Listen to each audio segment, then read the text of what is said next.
Tapi berikutnya syirik besar yang tersebar masyarakat, percaya sama dukun. Pergi ke dukun, dukun bilang akan terjadi demikian demikian, dia percaya. Nah, ini tidak boleh, ini syirik besar. Kata Nabi SAW, man atakahinan aw arrafan fasaddaqahu bima yaqul faqad kafara bima unzila ala Muhammad. Barang siapa yang datang kepada dukun, kemudian bertanya tentang suatu kepada dukun, dan dia benarkan perkataan dukun, maka sungguh dia telah kafir kepada Al-Quran. Mengerikan. Kalau dia cuma datang-datang saja, tidak membenarkan perkataan dukun, maka tidak diterima salatnya 40 hari. Kata Nabi, man atakahinan aw arrafan lam tuqbal salatu arba'ina yawman. Barang siapa yang datang kepada dukun atau para tidak normal, maka tidak diterima salatnya selama 40 hari. Mengerikan. Nabi sudah ingatkan. Saya tanya sama antum sekalian. Jumlah dukun Indonesia berapa? Ada yang pernah sensus? Berapa jumlah dukun? Banyak. Hampir setiap kampung ada dukun. Hampir setiap kampung ada dukun. Banyak sekali. Padahal itu paling berbahaya. Di antara makna tauhid yang Allah larang dalam Al-Quran adalah dukun. Kuhan, para dukun. Mereka bekerja sama dengan syaitan. Dan banyak masyarakat sudah tahu itu dukun, memang nyari dukun dia. Nyari dukun. Padahal Nabi larang ke dukun. Sekedar datang ke dukun, tidak diterima sholatnya 40 hari. Apalagi percaya dengan perkataan dukun. Dukun banyak sekali di tanah air kita. Dan mereka omong kosong saja, dukun-dukun itu tidak bisa berbuat apa-apa. Kalau dukun-dukun memang sakti, harusnya Indonesia juara dunia, Piala Dunia ya. Tinggal kumpulkan dukun, aku tendang, suruh tiup bolanya masukkan bisa. Tapi dukun tidak bisa. Ya percuma dukunnya jago-jago, main bola kalah terus ya. Ya. Karena sesama setan ada kode etik, tidak boleh saling menjatuhkan. Jadi saya katakan, di antara bukti masih banyak orang yang suka dengan seperti ini. Contoh seperti kemarin Kanjeng Dimas yang bikin apa? Uang. Ada kan yang percaya dari Makassar? Ada tidak? Ada. Saya kemarin ngisi pengajian di Peruri, perusahaan percetakan uang di Karawang. Saya bilang, gimana Pak itu Kanjeng Dimas? Iya Ustaz, hampir-hampir perusahaan percetakan uang tutup. Kenapa? Cukup Kanjeng Dimas cetak uang keluar. Kita setengah mati nyetak uang ya. Mereka cetak uang itu mereka bikin uang dulu, terus uang sementara, tidak langsung beredar, dicek ada rusak-rusaknya atau tidak. Setelah oke baru mereka cetak besar-besaran. Tidak gampang. Nanti ada bagian khusus uang yang tidak jadi. Ada ikhwan, tugasnya bakar uang Ustaz. Masya Allah ya. Jadi ada uang yang nggak beres-beres, mungkin robek-robek sedikit, dia tugasnya bakar. Ini Kanjeng Dimas tinggal ceret. Itu juga ada yang orang percaya. Ada yang percaya atau tidak? Banyak yang percaya. Oleh karenanya yang percaya sama dukun masih banyak.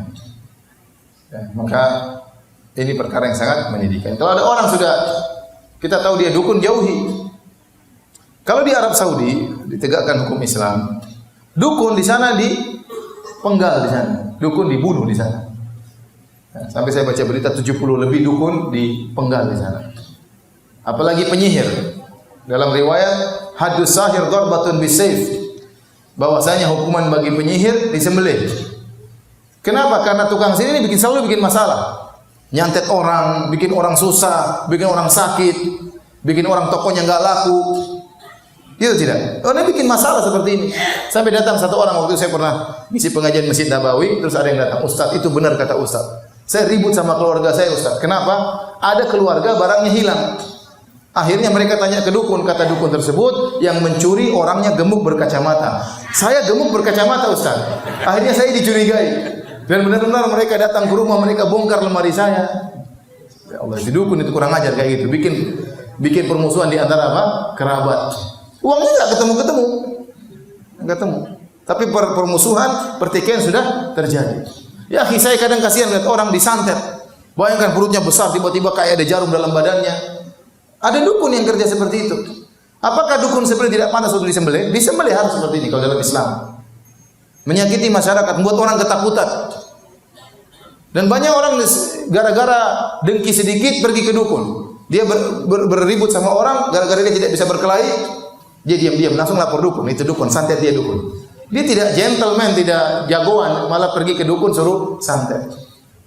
Ya. Mengerikan. Nanti lihat cewek, ceweknya nggak mau karena mukanya jelek, dia pergi ke dukun. Orangnya nanti, kok dapat cewek cantik? Ada dukunku. Jadi kacau seperti ini, kacau. Ini bikin masalah, dukun itu bikin masalah. Makanya hukumnya harus disembelih. Dan itu dilakukan di Arab Saudi. Saya pernah hadir 2 kali sidang. Saya hadir di persidangan di pengadilan di masjid pengadilan Madinah depan Masjid Nabawi. Yang satu dukun di sidang. Kenapa? Dia bisa masukkan besi di sini, keluar di sini. Itu tukang sihir bukan? Tukang sihir, nggak mungkin kalau manusia biasa bisa masukkan besi dari sini keluar sini. Ya. Jangan bilang itu wali apa? Nah, kalau Nabi SAW dahulu para sahabat kena pedang juga robek-robek kok. Ini kemudian masukkan besi keluar sini, masuk keluar sini ya. Ya. Dipanggil, disidang. Ya, dan itu akan dihukum oleh mereka. Kayak itu syirik. Gak mungkin dia bisa begitu kecuali pakai syirik. Tapi ada seorang sahabat Jundub bin Abdullah bertemu dengan seorang tukang sihir di zamannya. Dia penggal kepala orang, dia sambung lagi. Dia penggal kepala orang, dia sambung lagi. Sahabat ini buka pedangnya, dia penggal kepala tukang sihir. Sambung kepalamu kalau bisa. Kepala orang kok bisa sambung, kepalamu kok bisa sambung tidak? Tewaslah orang tersebut. Jadi bahaya. Sementara di negara kita dukun sangat banyak. Bahkan dukun diagungkan, ditakuti oleh masyarakat. Padahal ini sumber kekufuran, sumber kesyirikan dukun-dukun tersebut. Satu lagi ada dukun, saya pernah hadir juga di sidang. Jadi dia di negara lain sering keluar di televisi, orang sering tanya, "Bagaimana gini?" Dia, "Oh, kamu begini-begini, oh begini-begini terus." Selalu dia berfatwa di televisi. Orang-orang tanya. Suatu hari dia datang umrah. Entah dia bukan umrah, dia datang ke Arab Saudi. Maka dijebak sama orang-orang di sana. Di telepon ada masalah begini-begini. Kata dia, "Oh ya segini-segini, bawa uang sekian, akan ada begini." Oh, udah ditangkap sama polisi Arab Saudi. Dengan begitu maka akidah umat terjaga. Dengan begitu akidah umat terjaga. Karena kita orang bebas, mau ini mau ngaku sebagai nabi juga banyak.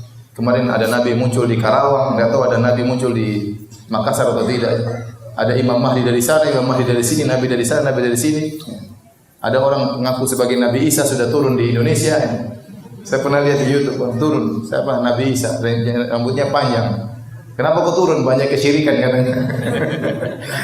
Indonesia yang ngaku sebagai macam-macam. Ya.